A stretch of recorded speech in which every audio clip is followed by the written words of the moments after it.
Welcome to Preparing for the Unexpected. I'm your host, Alex Fullick, and as always, we like to talk about things related to risk, resilience, crisis communications, business continuity, anything that helps you, your organization, or your community prepare for, respond to, and overcome adverse situations. If you'd like to be a guest on the show, please feel free. You can find me on LinkedIn. I'm the only Alex Fullick there. I'm really easy to find, and I do respond to everything I get.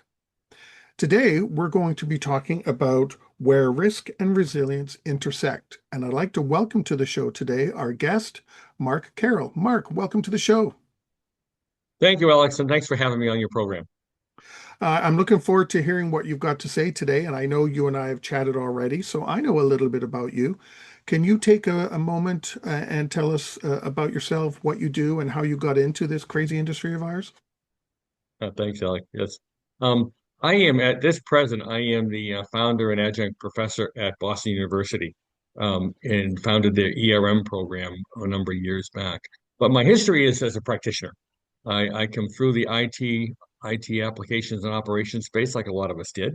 Moved from there into risk and audit, and from there developed continuity programs for some large corporations globally, Gillette, Biogen, Fidelity, et cetera. So I am at heart a practitioner.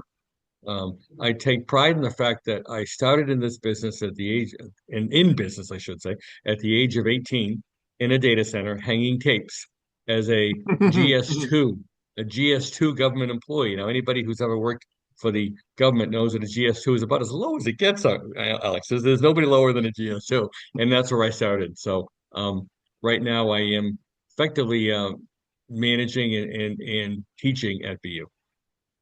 Oh, great. Well, welcome to the show. I'm glad you've been able to make it today. Thank you. Now, as I said, we're going to talk about where risk and resilience intersect. But our first segment, we're going to focus on education and training in the industry. So let's talk about that. What do you have Great. to say Great. about education and training in our industry? I know I've got my Well, opinions. our industry, if you look at it from a broad perspective, is risk recovery, audit, et cetera. And the historical focus, I believe, has been on targeted or what I'll call point training solutions, learning a tool, learning a method, learning an approach. And historically, it's not been education so much as, like I say, training. So, how do we do a BIA? How do we do a risk analysis? I parallel that to, how do I use a skill saw or a bandsaw? Or even how do I become a carpenter, which is a little bit different than becoming a general contractor or general manager. So it's a little bit targeted historically. So as a result, I think our risk and our risk issues are dealt with as isolated variables based on our span of control, based on what our backgrounds are, based on what we know, and we're approaching these issues more as point requirements than a holistic risk-based equation. And I think education needs to be broadened in the future to deal with historically what risk encompasses on a holistic perspective. So there's a little attention, I think, in our risk world, in my risk world, to be honest, with top-down risk exposure. And by that I mean things like liquidity risk and succession planning and some of the broader issues that you need to deal with in the business operations world and are dealt with, I think, largely by people outside of continuity and risk folks in the form of CFOs, COOs, CEOs, et cetera. And I think we need to get into that space as well. Yeah, Now, I've always I also had, think that, go ahead. sorry, no, go ahead. I was going to say I also have the feeling that sometimes our awareness and training is targeted to in an approach that more says, "Look what we do," rather than "Look what you need to look to understand and do and how you contribute." It's like, "Look how good I am." Pat on the back. Look what we do, and that's the issue I have with some of the awareness and training pieces that are out there right now. And if I could bring that into a more formal example, it is Maslow's golden hammer, which we all know as if the only tool I have is a hammer, everything looks like a nail. I'm Mm. going to solve that problem with the tools I have and what I know because that's the way to do it, because that's what I know. And historically, we've looked at it through that lens you mentioned, which is, how would I approach this based on what I know, with no perspective on what other tools, approaches, et cetera, are out there that others would deploy. I don't know them, so I don't know how to use them. And since I don't know them, they can't be important, Alex, by Yeah, definition. Because if they were important, I know them. And I think that's the perspective, the vain perspective that we often take in this business. yeah. How do we get more people involved, like engaged with all the training and the education and awareness in our industry? Because a lot of times it's, and I'm sure you've seen it, being coming from the practitioner world, is as long as we do this exercise, we're okay with audit and compliance, like tick box mentality. How do you get people more engaged so it moves beyond that? I think it's a demand and supply issue. From the need side, from the demand side, we need to elevate what's required in the role. And by that, I mean go beyond traditional, in my case, continuity, disaster recovery, into the broader aspects of what the balance sheet looks like and what exchange rates do to us and things like that that we don't normally get involved with. From the client side, it's more about the education and the training. Now, I'll give an example. I come out of the factory space, having spent about 25 years in supply chain logistics. And I know of a gentleman I worked with who has his master's in package engineering. Now, you say, what do you mean a master's in package engineering? Well, it isn't simply a question of putting a box together. It's a question of unique approaches to how you'll handle it. And there are graduate schools out there that train in package engineering. Historically, Alex, that was an OJT activity. On the job training, you learned it in the factory, and Larry handed it off to Mary, and Mary taught Willie, and it kept on going. But now it's much more formal. And you've got to learn that. We've got to come to that point where our discipline, whether it be a risk discipline, a continuity discipline, et cetera, are much more education based, much more formal education on a more broad and complete level. So what should we be focusing on? Like what should be our scope then to take that as you were just describing to move it forward? I think look at what's out there in the marketplace from an education and training perspective. There are some tremendous programs out there at a graduate level. I know Columbia has a great program. Wake Forest has a program. St. John's has a wonderful program, all in the broader risk arena. And I think look at those because these point solutions that we've all taken historically, get my certification in ABC or XYZ or whatever, are first of all limited value. There's value there, but it's constrained at some level, right? And second of all, hiring managers and even HR recruiters don't really know what that alphabet soup's all about. So when you step back and you say, "Oh, I've got ICS 100." Well, okay, that and a quarter gets me a cup of coffee. I don't know how valuable that really is, but when I see a Master of Science degree from Wake Forest in risk analytics, I kind of know what that's all about. Even if I don't know the details, it brings with it a different level of stature, maybe a different level of swagger. But it's got a little more value than a lot more value, I should say, than simply a series of certifications. Well, then how do you go about making it so that people understand what some of those certifications mean, or hiring managers or organizations, you know? That's a tricky one. I Mm, think people need to, on their own, realize that they can't progress beyond where they are in many cases with certifications.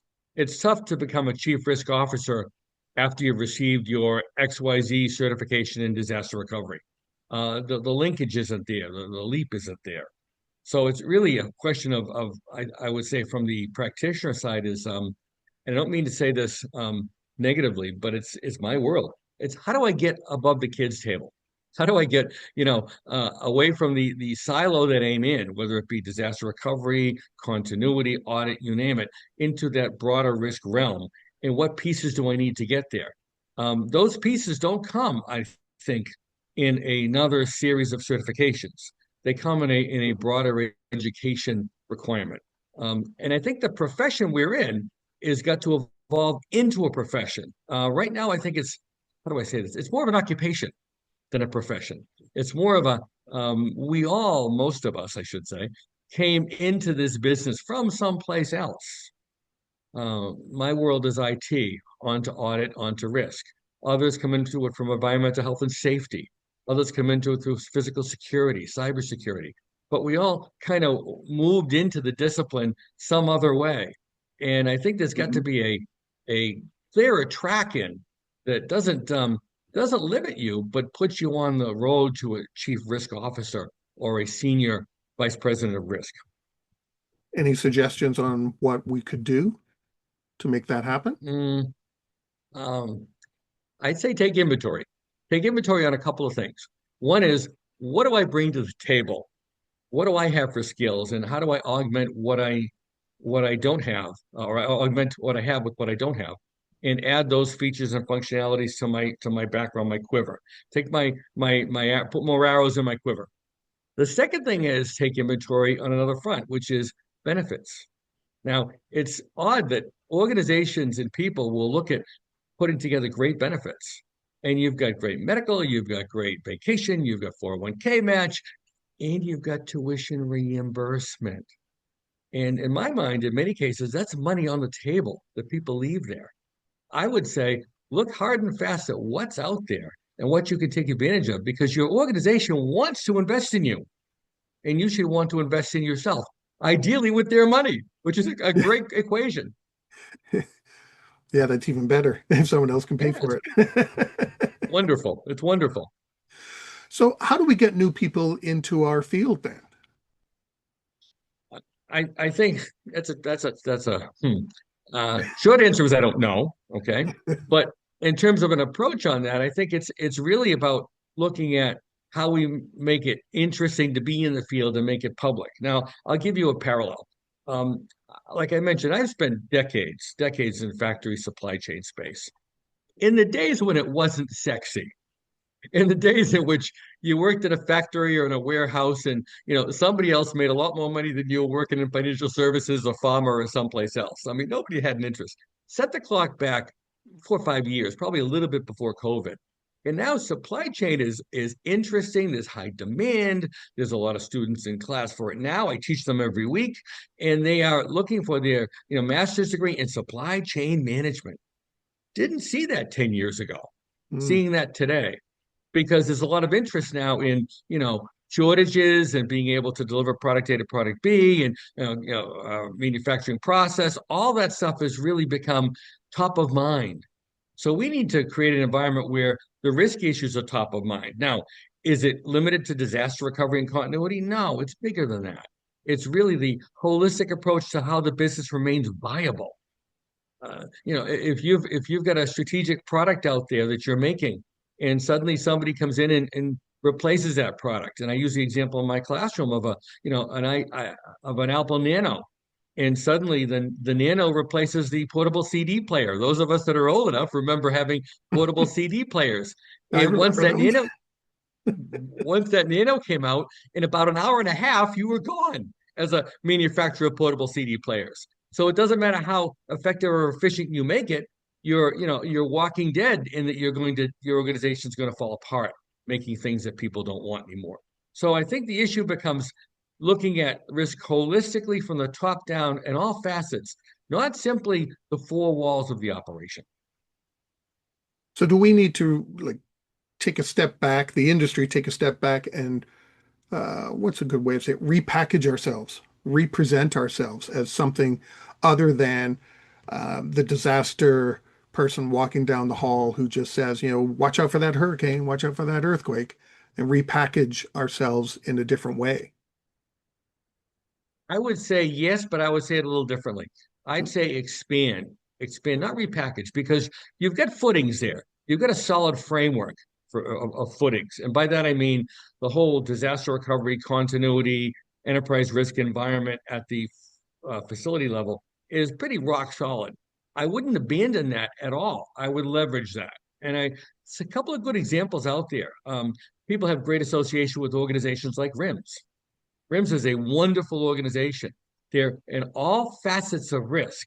They're rooted in insurance, and their roots are still held tight to insurance, but they've gone well beyond that.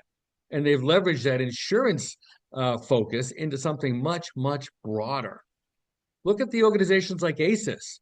ACES is defined as industrial security. They don't talk industrial security only, they go well Mm. beyond that.